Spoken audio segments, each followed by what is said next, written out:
Al-khawf secara harfiah, al-khawf itu berarti takut ya. Lawannya roja. Roja berarti harap ya. Allah al-jalal. Apa arti jalal? Keagungan Allah subhanahu wa ta'ala. Kita kalau melihat ada orang yang agung, yang terhormat, maka kita segan. Rasa yang muncul namanya khauf ya, karena kita segan. Berbeda dengan orang yang kita suka takzim kepadanya, tapi rasa cinta kita melewati masa rasa segan kita. Nah, itu namanya roja, berharap. Itu al-khauf dan roja ya. Kita coba lihat nih apa kata Imam Abu Bakar Ar-Razi tentang bab ini ya. Muhammad Ibn Abi Bakar ya. Al-Khawf halaman 75. Sebentar.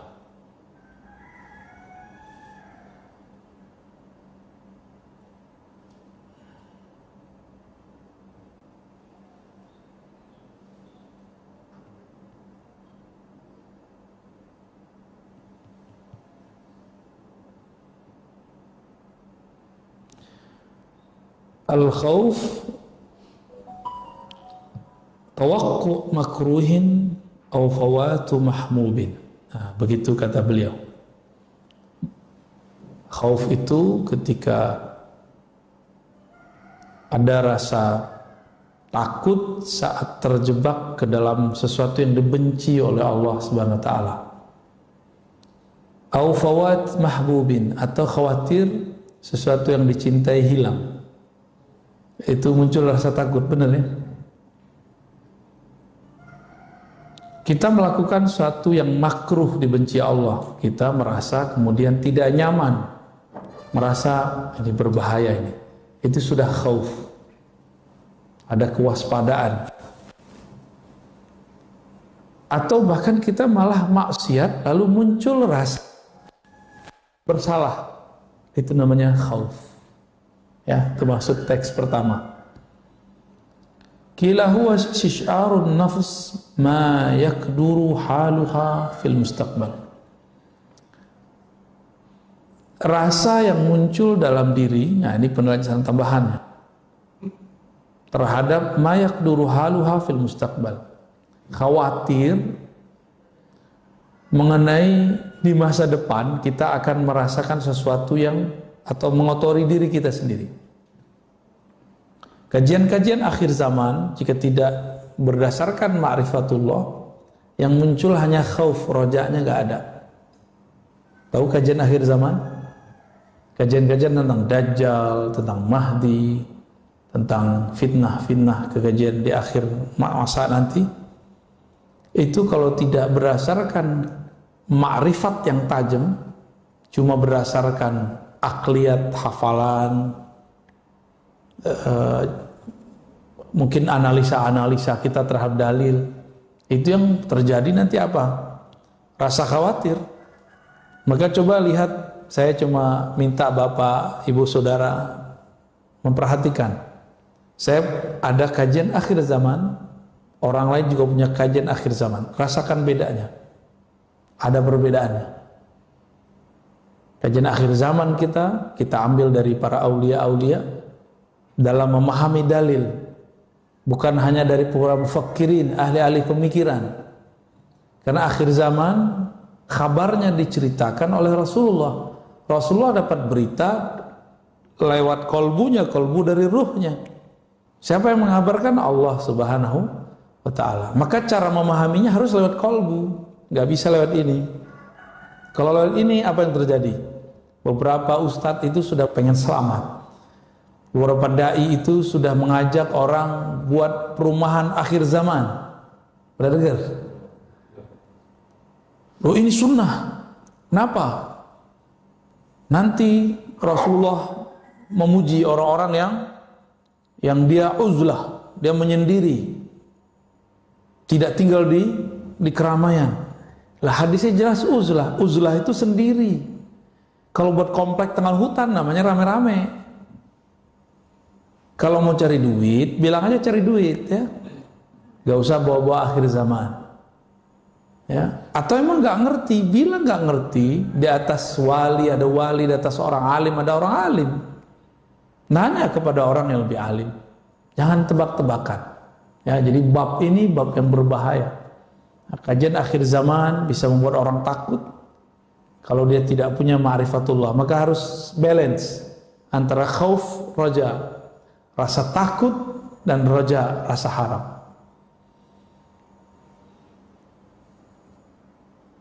Apalagi makna dari khauf? Harakatul qalbi fi jalalatir Rabb, min jalalatir Rabb. Tadi saya sudah sebutkan di pengantar. Khauf itu getaran kolbu karena keagungan Allah Subhanahu wa ta'ala. Kenapa kita merasakan getaran? Bisa jadi karena kita merasa salah, bisa saja merasakan kita ini kurang adab kepada Allah. Pernah gak merasa, ya Allah saya gak pantas? Pernah merasakan begitu? Jika pernah, berarti pernah merasakan khauf, rasa takut. Istighfar lalu merasa takut, ingat masa lalu, itu ada khauf. Maka kadang-kadang orang-orang yang taat terkecil itu kadang-kadang kalau dia ini nggak kena maksiat sekali, dia sok suci kadang. Jadi ini jangan sengaja maksiat ya, tapi ada orang yang taat terus, dan itu banyak di dunia. Lalu ketika dia bersentuhan bab politik, bersentuhan bab perbedaan, dia merasa lebih suci daripada orang yang berbeda. Ketika dia melihat orang maksiat, dia merasa jijik. Akhirnya kalau Allah sayang sama dia, Allah takdirkan pada orang ini maksiat, supaya dia tahu rasanya maksiat itu gimana. Bahwa maksiat itu juga bagian daripada gerakan hidup yang Allah sudah takdirkan. Takdir buruknya orang maksiat putus asa, takdir baiknya orang maksiat tobat. Pilih mana? Itu takdir. Jadi maksiat itu takdir, iya. Tapi usaha kita, tobat itu takdir baiknya, putus asa itu takdir buruknya, mengulangi kembali itu takdir buruknya, tobat kembali itu takdir baiknya. Udah begitu aja terus ya. Jadi jangan putus asa, jangan pernah putus asa dari maksiat, jangan juga kegeeran kalau taat gitu ya. Kalau putus asa berarti khaufnya berlebihan. Kalau kepedean, apalagi juga diampunin lagi, berarti roja. Maka ungkapan ulama kita, khauf itu sayap kanan, roja itu sayap kiri. Dengan begitulah seorang hamba usul kehadirat Allah Subhanahu wa ta'ala, ya, sampai kepada Allah. Sampai itu gimana? Allah kan tidak perlu tempat. Sampai di situ berarti sampai merasakan bahwa Allah itu dekat kepadanya. Itu minimal ya. Imam Junaid, Imam Salafus Saleh ditanya, anil khauf, apakah itu? Tawakku, rasa takut terhadap uqubah, terhadap balasan Allah, ala majaril anfas, sesuai dengan gerak nafas. Khawatir kalau nafas ini ada nafas yang lupa kepada Allah Subhanahu wa ta'ala. Ini makomnya Imam Junaid. Kita mungkin belum nyampe ya. Beliau ini pernapas dia. Belum kan? Lalu dijelaskan oleh Imam pengarang kitab ini, al-khauf minallahi wajib. Nah, khauf ini babnya wajib, bukan sunnah ya. Wajibun liqaulihi ta'ala wa khafuni in kuntum mu'minin. Takutlah kepadaku ya, surat Al-Imran 175. Takutlah kepada kamu jika memang engkau percaya kepadaku, in kuntum mu'minin. Kalau dalam beberapa ayat lain, misalnya surah Al-Baqarah ayat 40, wa iyaya farhabun, kepadaku kau takut. Nah, kalau di depan iya ya itu ditambahin hanya, ya, hanya kepadaku kamu harus takut, selainku tidak, ya.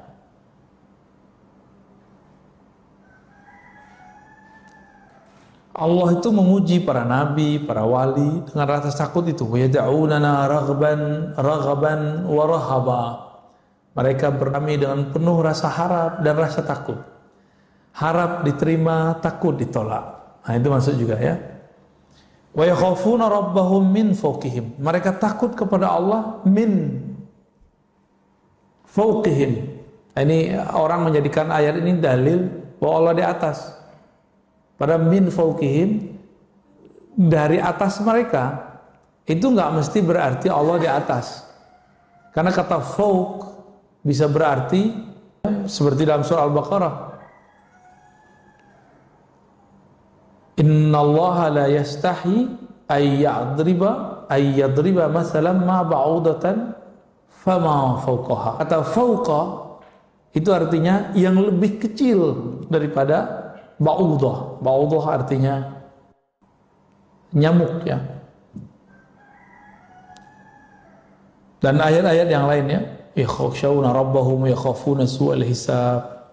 Nah, dalam sebuah hadis disebutkan oleh Imam Suyuti bahwa hadis ini ya hasan lah, ya, riwayat Fiddar. Tidaklah akan disiksa masuk neraka orang-orang yang pernah menangis karena takut kepada Allah. Jadi semua tangisan itu mardud, ditolak, kecuali satu tangisan. Tangis. Jadi air mata itu bisa madamin api nerakanya kita. Kita ini masing-masing punya nerakanya. Nah, itu tetes air mata takut itu bisa memadamkan api neraka. Itu dia, ya. Kenapa? Karena neraka itu milik Allah. Allah menyebutkan neraka sebagai simbol daripada siksanya, jalalnya. Siapa yang nangis di situ terlihat ada jamalnya Allah, rahmatnya Allah Subhanahu wa ta'ala. Bagaimana Nabi mengilustrasikannya? Tidak akan masuk neraka, tidak akan disiksa orang yang takut kepada Allah lalu nangis sampai air susu ke dalam susunya. Bisa nggak air susu balik? Nggak pernah bisa, ya. Nggak pernah bisa. Sekali keluar ya udah nggak bisa masuk lagi. Berarti selama-lamanya. Nah, ini yang menarik nih. Maka saya nggak percaya ada orang murtad itu kecuali dia belum benar-benar Islam sebenarnya. Orang-orang yang pernah nangis menyebut nama Allah, itu rasa tangis itu, rasa getar di kolbu itu tidak akan pernah hilang. Dia akan ada selama-lamanya. Belajar lewat zahir dulu, batin dulu yang dibenerin. Kalau hijrah, yang dihijrahkan kolbu dulu, bukan zahirnya. Supaya kolbu ini benar-benar bergetar kepada Allah, disebut namanya, maka kemudian ada getarannya, disebut namanya di hadapannya, ya. Ini banyak orang hijrah, ngaji, tapi apa yang terjadi? Kolbu tambah keras, sibuk nyalahin orang, berarti nggak ada yang nggak beres di kolbunya itu, ya. Jadi kalau kita benar-benar mau belajar Islam, mulai dari kolbu, karena Al-Quran turunnya ke dalam kolbu, bukan ke sini. Ini hanya alat untuk memahami, menerjemahkan bahasa-bahasa kolbu, ya.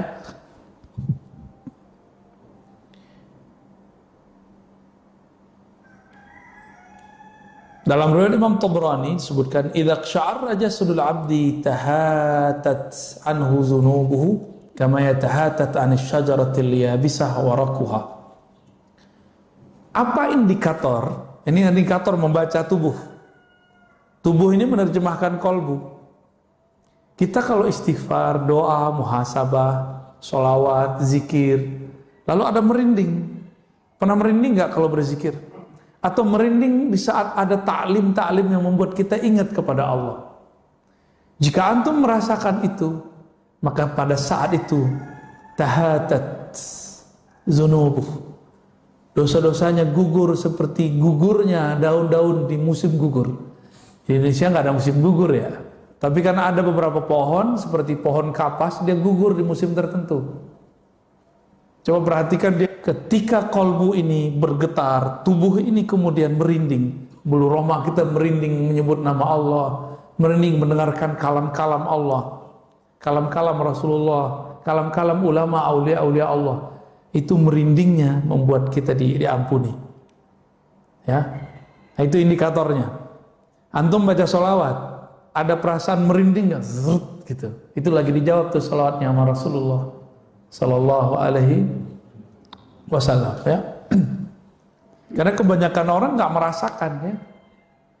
Walakin la tash'urun, tapi kamu tidak mengetahui, tidak merasakan. Tash'ur dari syar, bulu roma. Tapi kamu bulu romamu tidak merasakan hadirnya para aulia, hadirnya para syuhada yang sudah wafat. Jika para aulia, para syuhada masih hidup di alam lain, nabi yang membuat syuhada itu mulia, aulia yang karena nabilah mereka menjadi wali, kira-kira lebih aula ayyakuna hayyan, lebih utama hidup, ya. Lebih Bismillah.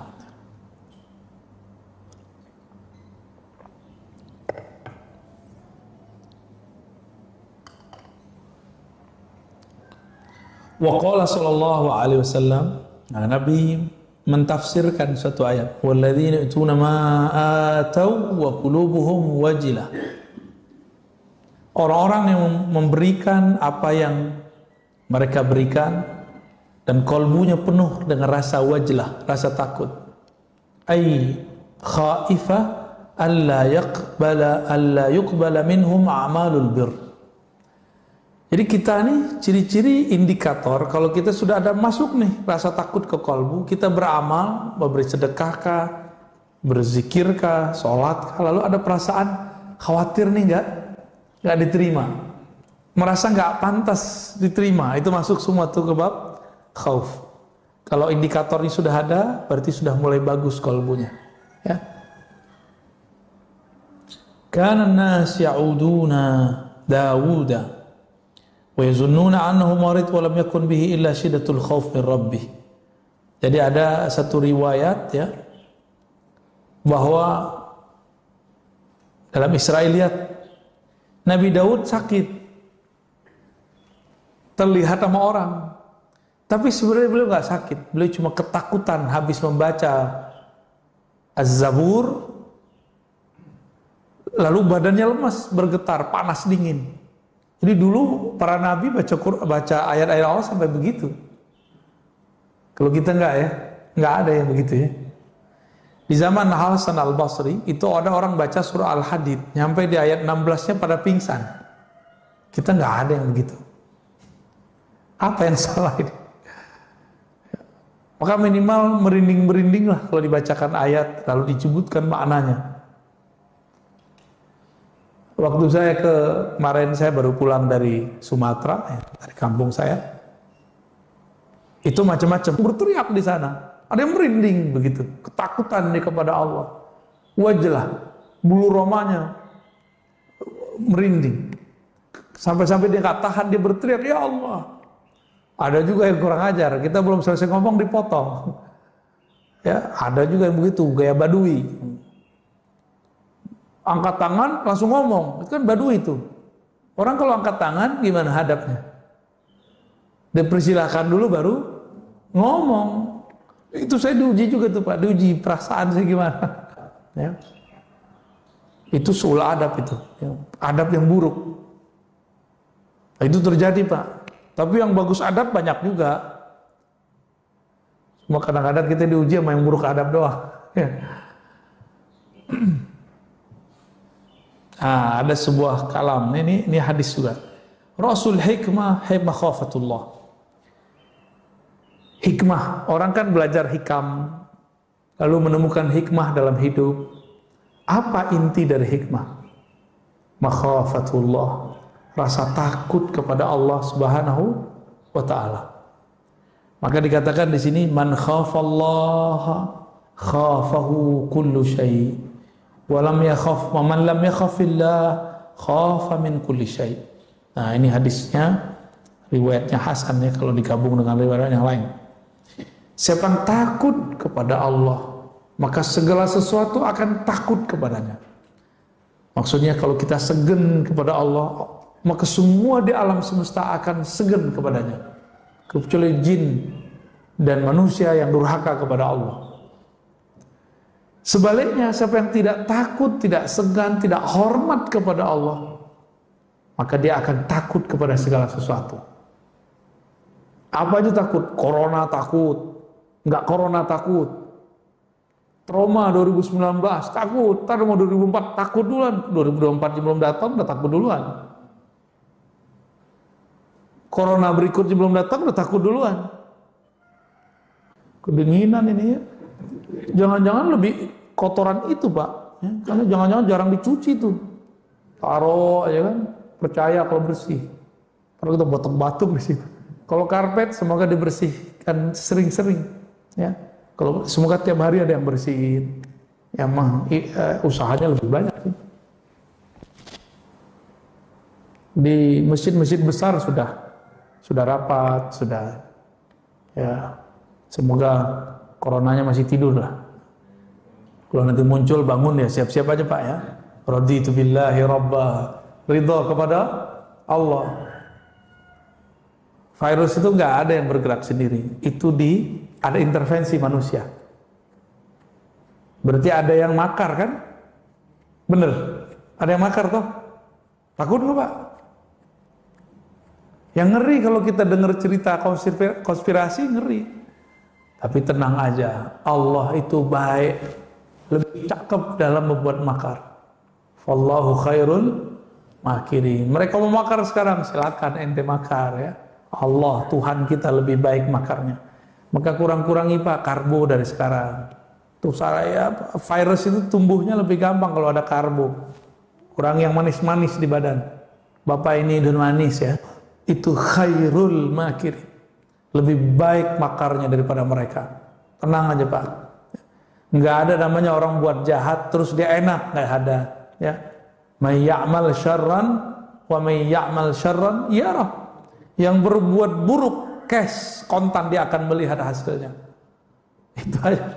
Jadi saya itu udah hilang kadang-kadang rasa khawatir itu untuk masalah-masalah yang begituan. Yang saya takutkan Allah ini terima kita atau enggak, itu aja yang saya khawatirkan.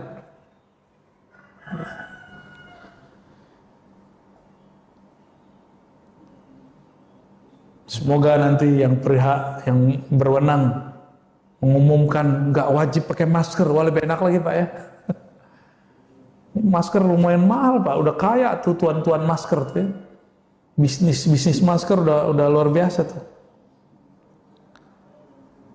Allah Subhanahu wa taala tidak akan pernah menjadikan kolbu kita ini ada dua ketakutan, rasa takut. Takut kepada A dan takut juga kepada B, nggak ada. Ya. Pasti kepada salah satunya. Makanya dalam Al-Quran dikatakan Allah tidaklah menjadikan manusia itu dua kolbu. Kolbu kita satu.